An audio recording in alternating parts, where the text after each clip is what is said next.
E aí pessoas, tudo bem com vocês? No vídeo de hoje vamos ver um resumo sobre alimentos, que é a parte do Código Civil onde nós encontramos a famosa pensão alimentícia. Um assunto bastante importante dentro do direito de família, e esse resumo vai ser muito bom para você que está precisando de um resuminho para a prova, ou até mesmo um resumo simples e objetivo para entender a matéria um pouco complexa dada em sala de aula. E também, como sempre, meus vídeos servem para as pessoas que não são da área do direito, mas que também possam entender os assuntos jurídicos de uma forma simples. Até porque pensão alimentícia é um assunto muito recorrente no dia a dia do brasileiro, não é verdade? Com muita frequência, vem pessoas nas jantas me perguntar e tirar dúvidas sobre pensão para um amigo, para um vizinho ou para elas mesmas. E a partir de agora, se acontecer com você, você recomenda esse vídeo ou assiste o vídeo até o final e explica você mesmo. Chega de papo furado e vamos ao que interessa. Antes de começar a falar quem pode pedir pensão para quem e quem deve pensão para quem, é importante vermos alguns conceitos. Quais são os tipos de alimento, como eles se classificam, da onde eles vêm. Está no Globo Repórter. Não, brincadeira. Sério, a questão conceitual é bastante importante para entendermos a prática. Então vamos lá. O conceito de alimentos é uma prestação devida a quem não consegue sozinho prover o seu sustento por N motivos. No entanto, nós temos um pressuposto. A pessoa que necessita, para pedir, ela tem que ter um vínculo de parentesco ou casamento, barra união estável, com o que será devedor, né? Supondo que tenha esses vínculos, um desses vínculos, nós temos que levar em conta o binômio da proporcionalidade, ou seja, temos que avaliar a necessidade do credor, o credor é quem pede pensão, com a possibilidade financeira do devedor.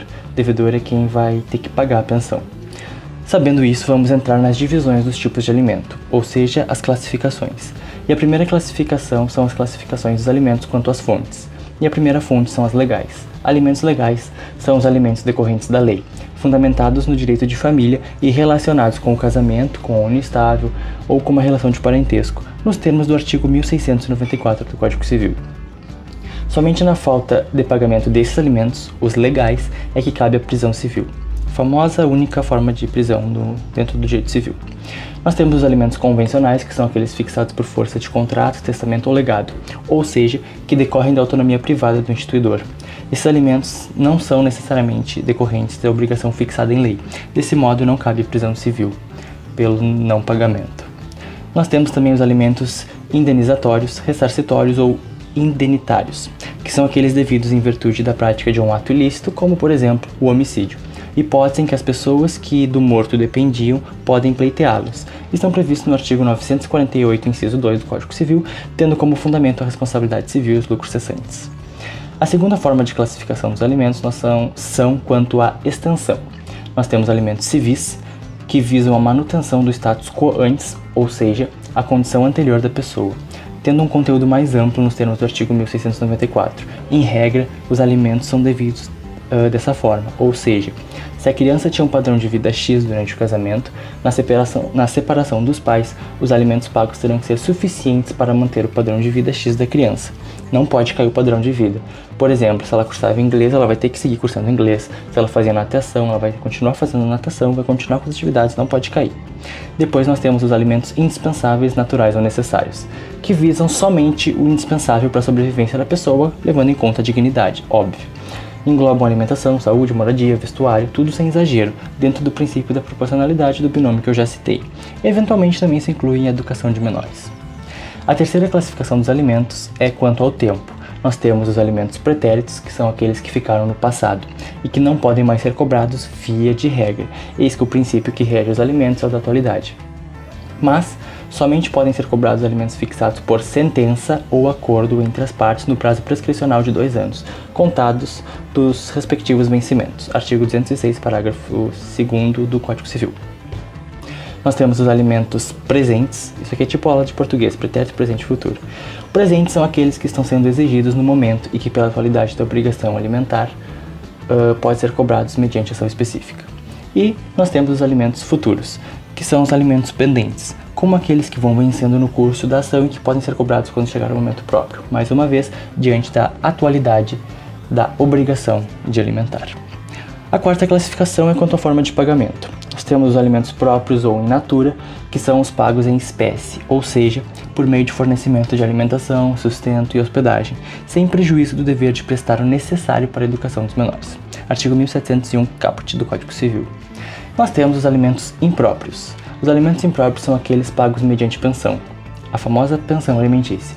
Cabe ao juiz da causa, de acordo com as circunstâncias do caso concreto, fixar qual a melhor forma de cumprimento da prestação.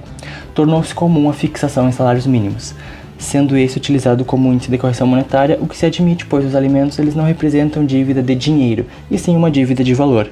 Por isso são fixados para a aquisição de certos bens da vida. Esse critério, contudo, não é obrigatório, vem lá o princípio da livre convencimento motivado e vai de magistrado para magistrado. A quinta classificação são a classificação dos alimentos quanto à sua finalidade. E nós temos os alimentos definitivos ou regulares, que são aqueles fixados definitivamente por meio de acordo de vontade entre as partes ou sentença judicial já transitada em julgado. Nós temos os alimentos também, os provisórios, que são aqueles fixados de imediato na ação de alimentos, que segue o rito especial previsto pela Lei 5.478 de 68, que é a Lei de Alimentos, norma que não foi totalmente revogada pelo novo CPC, permanecendo em vigor na maioria dos seus dispositivos. Em outras palavras, estão fundados na obrigação de alimentar e por isso exigem prova pré-constituída do parentesco, certidão de nascimento ou casamento, certidão de casamento, enfim. São frutos da cognição sumária do juiz antes mesmo de ouvir o réu da demanda. Nós temos os alimentos provisionais, que é diferente de provisório. Provisionais, que são, os alimentos provisionais são, como é que eu posso dizer? São aqueles fixados em outras ações que não seguem o rito especial mencionado, visando manter a parte que os pleiteia no curso da lide. Por isso, a sua denominação ad litem. E por último, mas não menos importante, muito pelo contrário, nós temos os alimentos transitórios. Os alimentos transitórios, reconhecidos pela mais recente jurisprudência do STJ, são aqueles fixados por determinado período de tempo a favor de ex-cônjuge ou ex-companheiro, fixando-se previamente o seu termo final. É cabível em regra quando o alimentando é pessoa com idade, condições e formação profissional compatíveis com uma provável inserção no mercado de trabalho, necessitando dos alimentos apenas até que atinja sua autonomia financeira, momento em que se emancipará da tutela do alimentante. Certo? Pois bem, chega de teoria. Essa aqui foi a teoria básica principal e agora você já está por dentro de tudo dos paranauês. É claro que você tem que se aprofundar mais na teoria, mas esse aqui já é o básico de como são os tipos, de como são prestados ou fixados. Então isso aqui você já tem uma base teórica boa para podermos irmos para a parte mais prática, que é quem pode pedir pensão para quem. Bom, filhos podem pedir pensão para os pais, óbvio, e os pais podem pedir pensão para os filhos, óbvio também, ou não. Um irmão pode pedir pensão para o outro e o outro pode pedir pensão para um. Os irmãos podem pedir pensão entre si. Netos podem pedir pensão para os avós. Porém, nós temos uma peculiaridade aqui. Via de regra, avós não podem pedir para os netos, mas como no direito sempre existe exceção. E ex-cônjuge, ex-companheiros podem pedir entre si também, óbvio, né? Sabendo disso, uma coisa importante agora é que os alimentos estão previstos no Código Civil do artigo 1694 até o artigo 1710. Lá está tudo certinho, artigo por artigo, de uma forma bem didática. É até se admirar do legislador ter feito de uma forma tão didática, para entender. Mas eu vou ressaltar alguns que eu acho que são bastante importantes, até para você que não é da área do direito possa saber. O artigo 1697. Na falta dos ascendentes, cabe a obrigação aos descendentes, guardada a ordem de sucessão e faltando estes aos irmãos, assim germanos como unilaterais. Por exemplo, se você está passando necessidades e precisa de prestação alimentícia, você pede primeiro para os ascendentes, ou seja, pai, mãe, vovó. Não tendo estes, pede para seus filhos. Não tendo filhos, pede para os irmãos. Então é um artigo bastante importante. Artigo 1699. Se fixados os alimentos sobrevier mudança na situação financeira de quem os supre ou na de quem os recebe, poderá o interessado reclamar ao juiz conforme as circunstâncias, exoneração, redução ou majoração do encargo.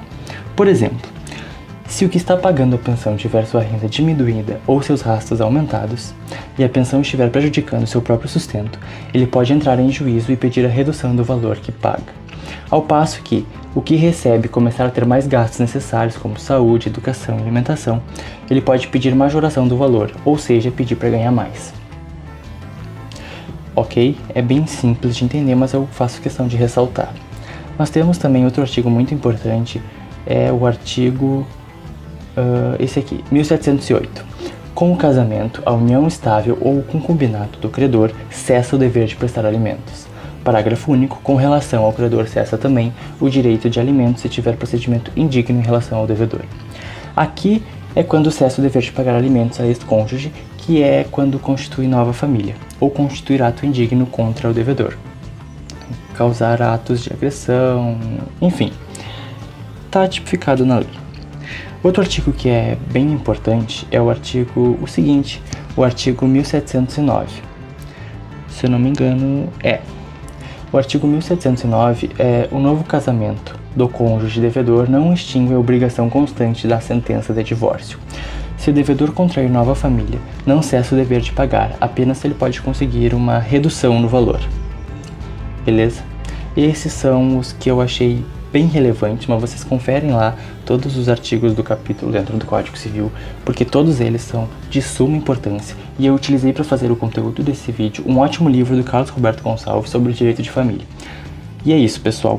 Espero que tenham entendido. Se não entenderam, deixe suas dúvidas nos comentários ou nas redes sociais que estão na descrição do vídeo. Deixe o seu like para incentivar a mais vídeos, se inscreva no canal para acompanhar os próximos e muito obrigado pela sua audiência. Nos vemos no próximo vídeo.